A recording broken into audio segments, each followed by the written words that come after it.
몇 가지 자, 분류 기준에서 가와 나를 한 거야. 자, 철, 구리, 알루미늄이고 황, 염소, 다이아몬드잖아. 그러면 가로 가장 적절한 기준은 무엇인지 쓰고, 그치? 자, 그 가닥을 서술하시오. 그러면은 여기가 얘가 돼야 돼. 이쪽이. 그러니까 여기가 지금 금속, 비금속이거든? 그러면 분류 기준에서 금속은 해당되고 비금속이 해당이 안 된다는 거야. 그치? 그러면 가장 대표적인 것이 뭘까? 양이온이 되고 음이온이 되고, 그런데 다이아몬드는 음이온이 안 되잖아.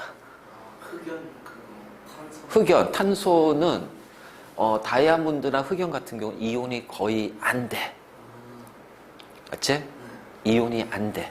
그러니까 음이온. 그래서 다이아몬드가 음이온이 되면은 야, 씨, 그 다이아몬드 그거 어떻게 보관하냐? 안 되지? 자, 그래서 적절한 기준이 뭐냐? 금속은 해당되고 비금속 해당되지 않는 거. 일단은 전기 전도성. 그래서 전기 전도성을 예를 들고, 그 다음에 이제 여기에서 철, 구리, 알루미늄 했을 때 광택의 유무. 자, 광택의 유무. 맞지? 그래서 전기 전도성과 광택의 유무, 그 둘 중에 하나. 그래서 자, 금속은 전기 전도성이 있고 비금속은 전기 전도성이 없기 때문에 분류 기준의 가로는 전기 전도성이 가장 적절하다. 자, 또는 금속은 자, 어떻게 돼? 자유전자 때문에 광택이 생기지만은 비금속은 자유전자가 없으니까 광택은 없다. 자, 이런 식으로 해서 하는데 그 중에서 명확하게 하는 거는 이제 우리가 전기 전도성. 그래서 금속과 비금속을 구분할 때 가장 많이 구분하는 기준 중에 하나가 전기 전도성. 근데 만약 여기 흑연이 들어갔어. 그럼 전기 전도성은 안 되는 거야. 다이아몬드 자리에 흑연이 들어갔어. 왜? 흑연은 전기 전도성 같잖아. 예외. 그러니까 이때는 뭐야? 광택으로 가야지.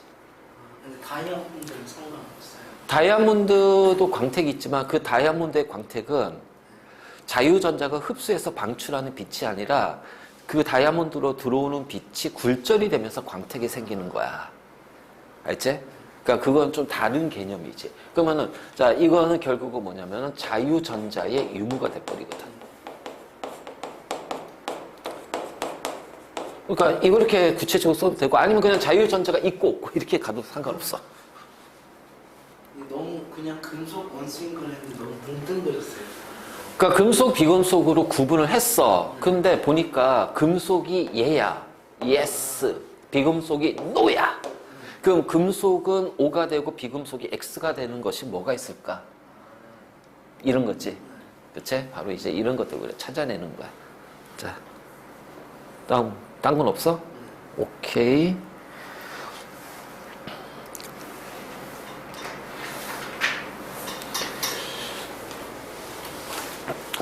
자, 우리가 지난 시간에 이제 주기율표를 했다, 그치?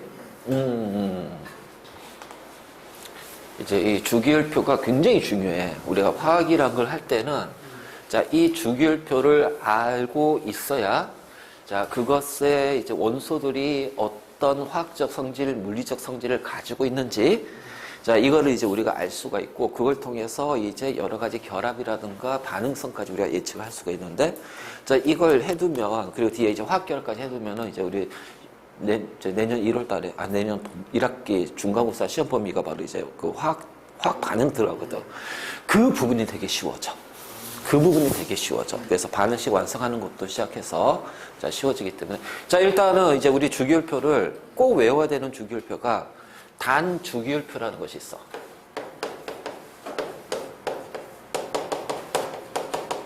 자, 이거는 반드시 외워줘야 된다. 왜냐하면 이거는 원자번호 1번부터 20번까지 우리가 표현하는 거고 대부분의 고등학교 과정에서는 원자번호 1번부터 20번까지가 이제 문제가 통합과학에서는 출제가 돼.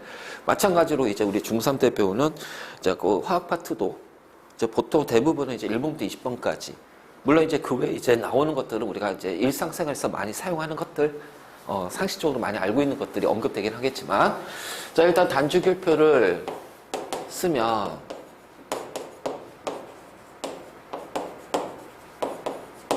자, 여기가 이제 21번이지만 그냥 바로 붙여버릴게.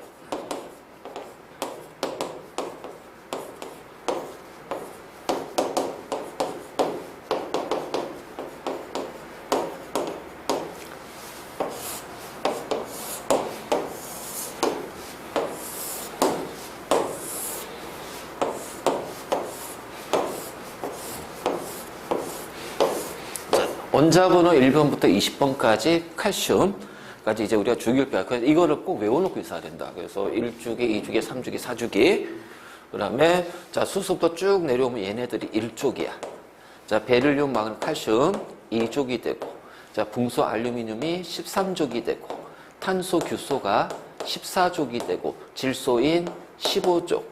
자, 여기는 16족이 되겠지. 자, 17족. 그리고 자, 18쪽. 자, 이렇게 해서 우리가 이제 표현할 수가 있고, 이제 요거를 우리가 이제 금속하고 비금속으로 구분하면은, 자, 이렇게 된다. 자, 쭉, 뭐야, 이거. 뻥이 모양이네? 옆에서 보면. 자, 여기가 바로 뭐야? 금속이 되고, 나머지는 비금속이 되고, 정확히 말하면 어떻게 돼? 붕소, 규소, 그리고 여기가 이제 점화듐이 있거든. 자, 여기가 이제 뭐냐면 중금속에 해당이 되고 나머지는 비금속에 포함이 될 거야. 자, 이렇게 이제 우리가 여기 표현하는데, 우리 이제 조심할 것이 몇 가지 좀 보면 우리가 일족의 원소하게 되면은 수소, 리튬, 나트륨, 칼륨 이렇게 들어간단 말이지. 자, 이걸 우리가 이제 일족의 원소라고 그래. 근데 봐봐. 같은 족의 원소면 뭐가 똑같아야 돼? 화학적 성질, 반응성이 같거나 비슷해야 된단 말이야. 아, 그런데 리튬부터는 금속이란 말이야. 수소는 비금속이야. 그러니까 분명히 수소는 일족에 포함이 되지만 수소는 나머지 일족의 원소하고는 반응성이 다르단 말이지. 그래서 우리는 일족의 명칭을 하나 더 챙길 거예요. 일족의 알칼리 금속. 그래서 여기에는 수소가 빠져. 리튬, 나트륨, 칼륨. 더 내려가면은 뭐 루비디움, 세슘, 막 이런 것도 이제 우리가 표현할 수가 있어.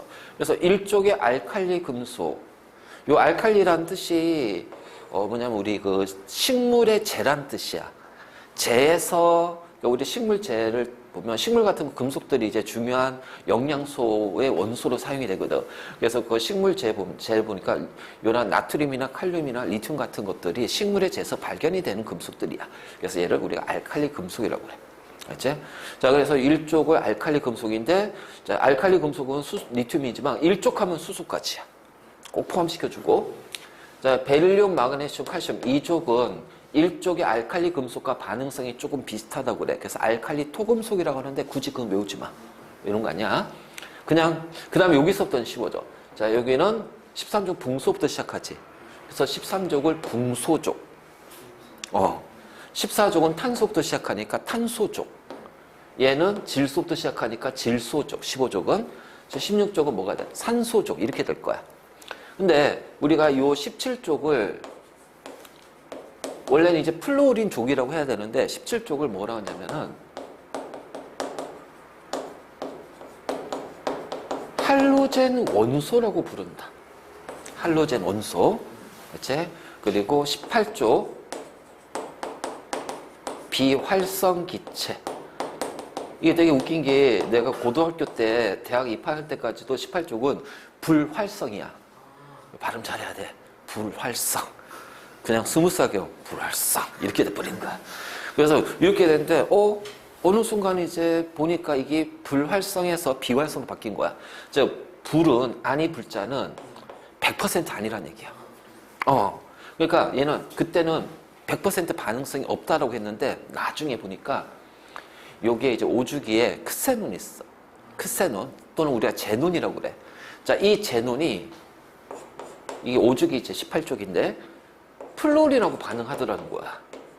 이거를 발견한 거야. 그러면은 18족은 반응성이 아예 없는 것은 아니란 얘기지.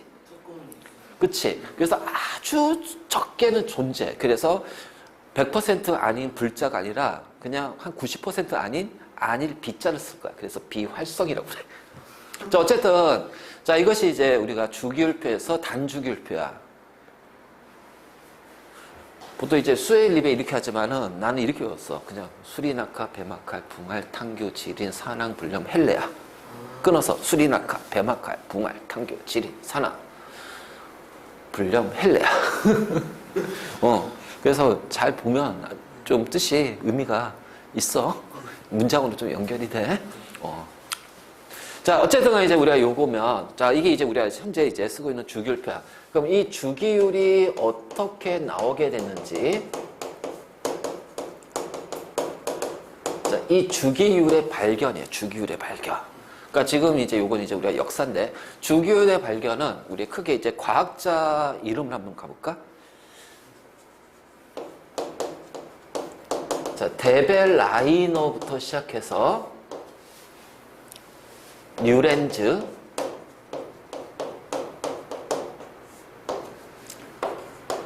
멘델레프,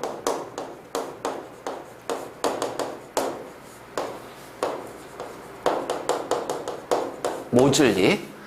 자, 우리가 지금 쓰고 있는 주기율표가 이렇게 나오게 된 과정을 얘기할 때 이제 과학자 이름 데벨라이너, 뉴렌즈, 멘델레프, 모즐리. 자, 요 순서대로 쭉 이제 갈 거야. 자, 그럼 데벨라이너는 뭘 얘기했냐면 얘는 세상 원소설을 얘기했다. 그럼 세상 원소설은 뭐냐? 같은 족에 세 개의 원소가 있다라는 거야. 자, 리튬, 나트륨, 칼륨 보자 말이지. 그래서 원자 번호 3번, 11번, 그 다음에 여기 19번이에요. 그러면 이제 얘네들이 이제 같은 족의 세 원소잖아. 이거 한번 볼까? 원자 번호가 양성자수잖아. 그치? 그럼 양성자수를 보니까 리튬은 3개가 되고, 나트륨은 11개가 되고, 칼륨은 19개가 되는 거야. 그러면 이 양성자수에서 어떤 규칙성이 보이지 않니? 11은 3과 19를 더한 다음에 2로 나눈 값이야. 그러니까 같은 족의 세 원소가 있으면 가운데 원소가 가지는 자, 이러한 양성자수라든가 우리가 이제 어떤 물질의 성질을 크게 두 가지로 얘기해. 화학적 성질과 물리적 성질. 화학적 성질은 화학 반응. 반응이 어떻게 일어날 거냐. 그래서 얘네들의 화학적 성질이 뭐냐. 그 화학 반응이 어떻게 일어나 이렇게 얘기할 거고, 물리적 성질은 쉽게 말해서 우리가 물리량이라고 하는데 측정값. 측정값이야. 그러니까 얘는 우리가 측정할 수 있는 거잖아. 그래서 이러한 양성자수, 그래서 가운데 원소의 물리량은 나머지 두 원소의 무슨 값이 된다? 중간값이 되더라. 자, 이것이 바로 세상 원소 썰이야. 썰. 썰이다. 이 뭐야 이거. 법칙이 아니라 왜 썰일까? 우리가 이제 보면 썰이 있고 규칙이 있고 원리가 있고 법칙이 있어.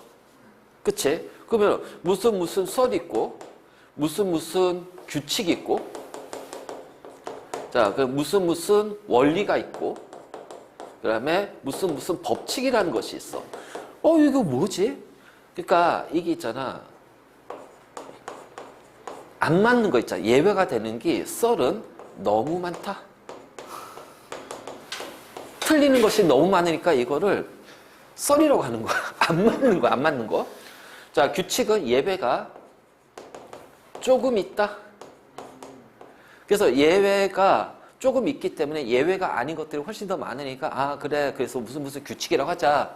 그래서 규칙이라는 거는 뭐 규칙을 어긴다고 해서 뭐 큰일 나는 건 아니잖아. 규칙이 안 맞는다고 큰일 나는 건 아니잖아. 그치?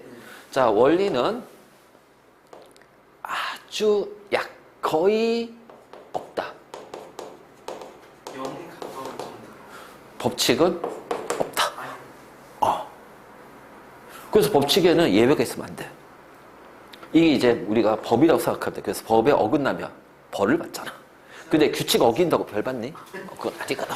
그러니까 우리가 무슨 썰, 무슨 규칙, 무슨 원리, 무슨 법칙. 그래서 이렇게 세상 원소 썰, 이거 나중에 이제 우리 옥텟 규칙 곧 바로 배울 거 옥텟 규칙. 그다음에 이제 무슨 원리 같은 경우는 이제 우리가 물리라든가 화학, 고등학교 2학년 때 배운 거 보면은 자, 이러한 것들이 이제 뭐 파원리, 베타의 원리, 막 이런 식으로 해서 여러 가지 원리들이 나올 거예요. 그 다음에 무슨 법칙. 그러면은 우리 이제 배울 이제 중3 때 배우는 거는 아보가드로의 법칙. 그리고 배웠지. 보일의 법칙. 샤들의 법칙. 그런 것들이지. 이런 것들이 예배에 없는 거야. 그래서 바로 이제 이렇게 돼. 그러니까 썰이니까 뭐야? 안 맞는 게 너무 많아. 그러니까 이렇게 맞는 것도 있지만 안 맞는 게 뭐 너무 많아. 그래서 우리 이제 비교해 보면은 밀도를 보면은 리튬이 한 0.53 돼요. 자, 그램 퍼 세제곱센치로 하면 그러면 칼륨은 0.96 정도 돼요. 그러면 아니 0.96이 아니라 0.84 정도 돼요. 자, 그렇다면 세상 원소설에 의하면은 나트륨의 밀도는 이 둘의 중간값이니까 대략 한 0.75, 74 이 정도 돼야 되겠지? 아니 근데 얘는 0.96이야. 안 맞잖아. 중간값이 아니잖아. 그치? 그렇기 때문에 우리가 세상 원소설은 말 그대로 썰이야. 그러면 이걸 왜 하냐? 그래도 어느 정도 물리량, 우리가 측정하는 값에서 규칙성을 찾아서 어느 정도의 값을 예측할 수는 있지 않을까. 그치? 그게 바로 이제 주기성의 시작이 되니까. 그래서 이렇게 이제 대별 라인의 세상 원소설이 나와. 그치? 자, 그 다음에 이제 뉴렌즈는, 이 뉴렌즈라는 과학자가 있는데, 자, 요때가 18쪽은 발견이 안 된 상태. 자, 우리가 18쪽을 뭐라 부르지? 비활성 기체? 그럼 이 비활성 기체는 어디서 발견이 돼야 돼? 아, 잘 생각해봐, 상식적으로. 잘 생각해봐. 자꾸 내가 이렇게 물어보는 건데, 자꾸 추론하는 연습을 좀 해줘야 된다.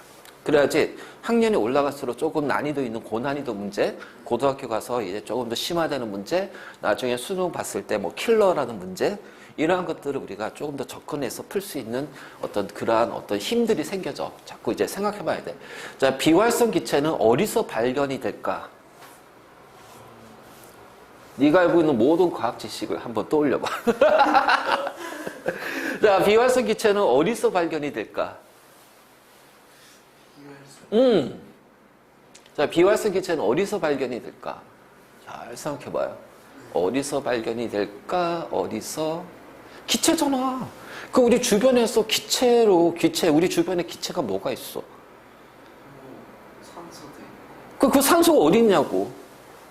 주변에 질소가 있지. 질소도 어디 있냐고. 수증기 어디 있냐고. 어디 있긴 공기 중에 있지.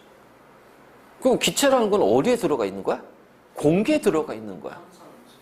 우리 주변에 기체는 공기에 있는 거야. 공기 중에. 그렇잖아. 기체가 공기에 있지. 땅속에 박혀있지 않단 말이야. 일부는 물에 녹아서 존재하긴 하겠지만 대부분의 기체는 공기에 있단 말이야. 그럼 비활성 기체는 공기에서 발견이 돼야 되잖아. 그럼 공기에서 이 비활성 기체 굉장히 아주 극소량이거든.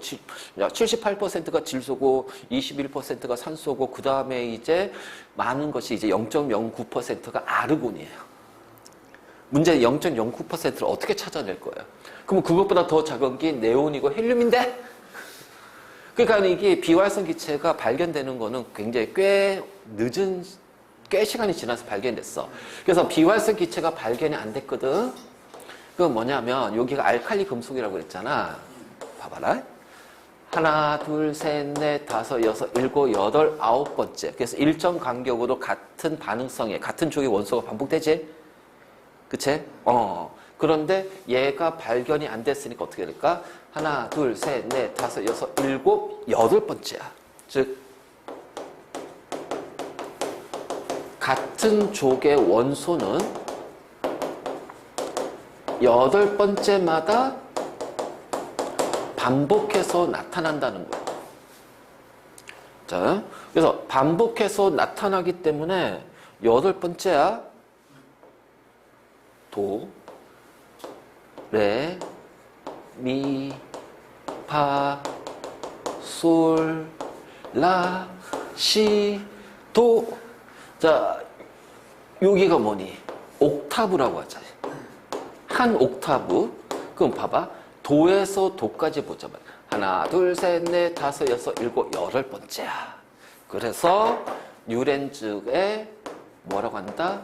옥타브 설이라고 한다. 자, 얘도 설이야, 설.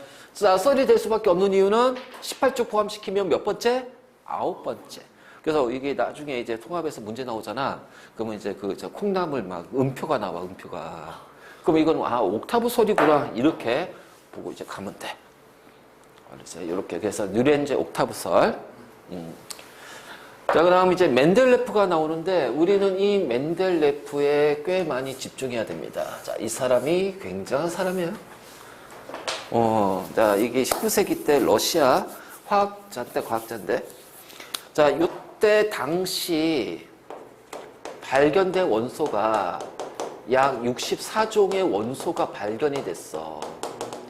자, 64종의 원소를 가지고서 이 사람은, 이걸로. 원자량 순서대로. 자, 원자량. 그럼 우리 지난 시간에 배웠지? 이 원자량이 뭐라고 그랬지? 질, 양, 수. 양성자수와 중성자수. 근데 이제 동위원소가 있기 때문에 우리가 이제 원자량을 얘기할 때는 각각의 얘네들을 이제 평균값으로 이제 표현하긴 해. 그래서 원자량 순서대로 해서 최초에 뭘 만들어? 주기율표를 만들어요. 그래서 최초의 주기율표는 누구? 그렇지. 근데 무슨 순서대로? 그렇지. 원자량 순서대로. 그럼 왜냐면 이때까지는 원자 번호라는 것이 없었어. 원자 번호는 없기 때문에 원자량 순서대로 최초의 주기율표. 그래서 멘델레프 하게 된 첫 번째 뭐야? 원자량 순서대로 최초에 뭘 만들었다? 주기율표를 만든 사람이야. 그래서 문제에서 멘델레프의 주기율표가 참 많이 나와요. 그러면 자, 이게 64종이잖아. 현재 원소는 118종이야. 그러면 대략 한 54종이 발견이 안 됐지. 그러면 이제 순서대로 쭉 했으면 중요한 건 이거지. 그 당시에 미발견된 원소가 있을 거예요. 자, 표를 만들었죠. 그럼 비발견된 원소의 그 자리가 있을 거예요. 원소 자리가 있을 거예요. 그럼 이 원소 자리를 주기율표에서 비워둬요. 그러니까 이게 싹 지우면 여기가 자 31번의 갈륨이야. 그렇지? 그리고 여기는 원자번호 32번의 저마늄이야. 근데 그 당시 이건 발견이 안 됐어. 그래서 비워뒀어. 자, 비워두기만 하면 뭐 이게 큰 의미를 갖진 않지. 근데 비워둔 다음에 뭐 어떻게 했냐면 요 자리는 알루미늄 아래잖아. 그래서 얘를 이렇게 표현했어요. 에칼루미늄. 자, 여기는 발견 안 됐죠? 그럼 규소잖아. 그래서 에카규소 또는 규소를 영어로 우리가 실리카라고 하니까 자, 이런 식으로 명칭을 붙였단 말이야. 그럼 이 에카라는 것은 이게 아마 라틴어인가 그럴 거야. 영어로는 라이크하고 똑같아. 그 라이크가 뭐야? 그렇지. 뭐뭐가 비슷하. 자, 라이크 했다가 어떤 애들은 좋아하는, 그 알루미늄을 좋아하는? 그건 아니지. 물론 좋아하니까 비슷하겠지. 그러니까 비슷하다는 뜻이야. 그러니까 여기는 뭔지 모르겠지만 알루미늄과 비슷한 원소가 있을 거다. 자, 여기는 뭔지 모르겠지만 규소, 실리카하고 비슷한, 실리콘하고 비슷한 원소가 있을 거다. 그치? 그리고 나서 그 원소의 성질을 화학적 성질과 물리적 성질을 예측을 해요. 그러니까 얘는 알루미늄과 비슷한 뭔가 있을 거야. 그래서 얘는 원자량이 얼마가 될 거고 밀도가 얼마가 되고 녹는 점 끓는 점이 어떻게 될 것이고 얘가 산소하고 결합했을 때 화학식이 어떻게 될 건지 그러니까 이런 식으로 그것을 예측을 해. 예측을 한 다음에 오늘날 비교해 보니까 실제 여기에 있는 갈륨의 성질과 저마늄의 성질하고 비교해 보니까는 거의 90% 이상이 맞았다는 얘기예요. 우리가 멘델레프를 왜 얘기하냐? 최초의 주기율표를 만든 사람이 있지만 발견되지 않은 미발견된 원소의 성질을 거의 근접하게 정확하게 예측을 했다는 얘기지. 그럼 어떻게 예측했을까? 예측한 방식이 뭘까? 바로 주기율, 주기적 성질이지. 그 앞에서 이러한 것들 이용해서 얘는 어떤 식으로 그래서 얘는 갈륨 알루미늄 아래에 있으니까 산소하고 반응하면 그래서 알루미늄에 산소하고 반응하면 산화 알루민이 되는데 얘는 이제 이렇게 되겠구나. 얘랑 같은 거구나. 그래서 EKAl2O3 이런 식으로 이제 썼단 말이야. 바로 이제 이런 식으로. 이렇게. 그래서 이런 식으로 해서 어떤 반응성을 예측하고 물질의 성질을 예측하는데 거의 90%가 맞았다. 그래서 우리는 맨델레프를 할 거야. 자, 다음 모질리 자식. 자, 모질리. 자, 왜 그러냐면은 모질리 이전은요 원자량이에요. 알지? 그러니까 모질리 이전에는 물론 이제 주기율표를 맨델레프만 하지 않았겠지. 다른 사람도 했겠지. 맨델레프 이후에. 그러면 모질리 이전에는 다 원자량을 했어. 근데 모질리가 이제 뭐 액선 회절 장치라고 해가지고 액선이란 방사선, 이게 액선이 굉장히 방사선이 커. 2025년도가 태양 활동의 극대기야. 극대기. 이제 흑점의 활동이 굉장히 활발해. 그러면 그 태양에서 폭발이 일어나면서, 자, 그 태양 폭발하는데 어떤 사람도 막 그러다고 태양 자체가 터지는 걸 알아. 아니, 그 태양이 있잖아. 그 대기, 코로나에서 그 대기층에서 흑점에 의해서 그 태양이 활발하면서 거기에서 어떻게 해? 플레어라든가 이런 것들이 활발하게 더 엄청나게 많이 일어난다는 얘기야. 뭐 태양 자체가 폭발하면 지구 망하게. 알지? 근데 내년 2025년도 이제 3일 뒤 2025년도가 이제 이런 태양 활동이 가장 최대인 극대기라고 그래. 그럼 거기에서 이제 태양 빛뿐만 아니라 태양에서 여러 가지 태양풍이 오는데 거기서 이제 플라즈마 해가지고 이제 아주 높은 온도에 의해서 이제 원자가 양성자, 중성자, 전자 다 쪼개져 버려요. 그래서 굉장히 높은 에너지 상태로 오기도 하고요. 자, 이걸 우리가 이제 지구 자기장이 막아요. 그 다음에 또 태양에서 오는 거하고 또 우주 공간에서도 막 여러 가지 별들이 이제 폭발하면서 나오겠지? 거기서 오는 게 액선이야. 그래서 우주 방사선은 액선이야, 액선. 그래서 그것에 쪼이는 순간 다 멸망해. 근데 지구는 그 자기장을 통해서 그것을 막아. 근데 지구 자기장이 어떻게 되냐면 여기가, 자, 지구는 하나의 자석처럼 우리가 생각하고 N극, S극이야. 그럼 여기서 나와서 요렇게 들어가거든. 그러면 우주 공간은 이렇게 되겠죠. 요렇게 되겠지. 그러면 태양풍이 이렇게 올 거야. 그러면은 여기서 이제 어떻게 돼요? 얘네들 차단해요. 근데 문제는 여기가 북극이잖아. 북극 쪽은 요렇게 가니까 요 일부는 요렇게 타고 북극 쪽으로 내려온단 말이야. 그래서 들어오면서 어떻게 돼? 지구 대기권에서 얘네들이 충돌하면서 뭐가 나와? 오로라 현상이 생기는 거야. 근데 이것이 너무 강하게 들어오면 어떻게 돼? 북극 통해서 들어오는 게 많아지겠지. 그러면 이제 이게, 진짜 과거 기록에서도 진짜로 이게 보통 북극에서 이 오로라 현상이 관찰이 되는데 이게 태양 극대기 때는 막 여기 멕시코, 막 적도 쪽, 남미 쪽. 그리고 올해 5월 달에 우리나라에서도 강원도에서도 오로라 관찰됐잖아.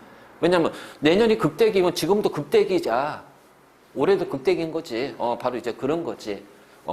그러니까 액선이라는 건 그만큼 이제 우주 방사선, 그래서 우주 방사선도 이렇게 차단하는 역할을 하는 거야. 자, 모듈리 그 액선, 그 우리 엑스레이 찍는다고 하는 거야. 그거는 이제 방사선의 세기를 줄인 거지. 그래서 이런 엑스레이를 많이 찍으면 안 좋아. 방사선이 우리 몸에 들어오게 되니까 막 암 걸리고 막 돌연변이 생겨. 그래. 자, 그 액선을 이용해서 뭘 하냐면은 어떤 물체에다가 액선을 쪼여줘. 그럼 통과하겠지. 통과하면서 이게 이제 그 구조에 따라서 이 액선이 꺾인단 말이야. 그럼 꺾이는 거 우리가 회절이라고 해, 회절. 그래서 나중에 이제 물리에서 뭐 파동, 회절, 파동. 그래서 막 하면서 나올 건데.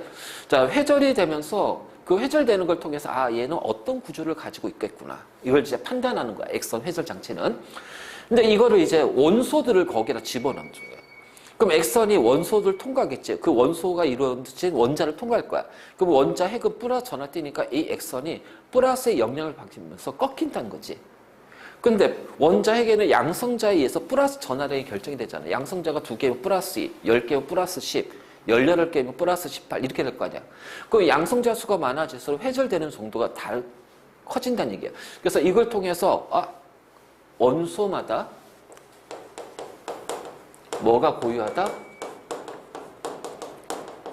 양성자 수가 고유하다는 사실을 모듈리가 찾아내. 그래서 원소마다 양성자 수가 고유하기 때문에 이 양성자 수를 뭐라고 하자? 원자 번호라고 하자. 그래서 원자 번호라는 단어가 어디에서부터 처음 나왔어? 모듈리에서부터 나오고, 그래서 이 원자 번호를 가지고서 주기율표를 작성한다.